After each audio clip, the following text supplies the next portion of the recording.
Private బ్యాంకులు, private రంగం కాదు కానీ ప్రైవేట్ బ్యాంకులు అంతే. ప్రైవేట్ బ్యాంకులు 1 ICICI, 2 యాక్సిస్, ఆ తర్వాత 3ది HDFC, 4ది ఎస్ బ్యాంక్, 5ది RBL,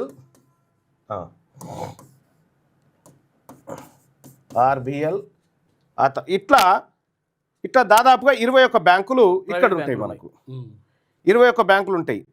ఇందులో Dhanalakshmi Bank, Federal Bank, City Union Bank, CSB Bank, Bandhan Bank, ఆ తర్వాత Karur Vysya Bank, Kotak Mahindra Bank, National Bank, ఆ తర్వాత సౌత్ ఇండియా బ్యాంకు,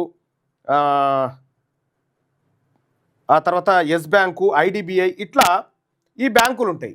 21 బ్యాంకులు ఇవి ఉన్నాయి. సో ఈ 21 బ్యాంకులు ఏవైతే ఉన్నాయో ఈ 21 బ్యాంకులు ఎవరి అయ్యా అని చెప్పి చూస్తే ఈ 21 బ్యాంకులు SC ST BC వాళ్ళే ఎన్ని ఉన్నాయో చూద్దాం.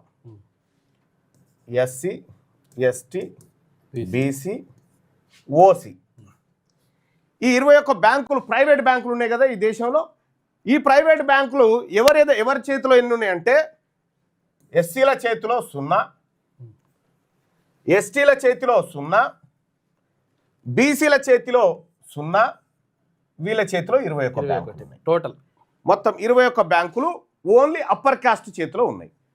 సో ఇవి కంప్లీట్గా ప్రైవేట్ సెక్టార్ అంతా అప్పర్ కాస్ట్ చేతిలో బ్యాంకింగ్ వ్యవస్థ, ప్రైవేట్ బ్యాంకింగ్ వ్యవస్థ ఉంది.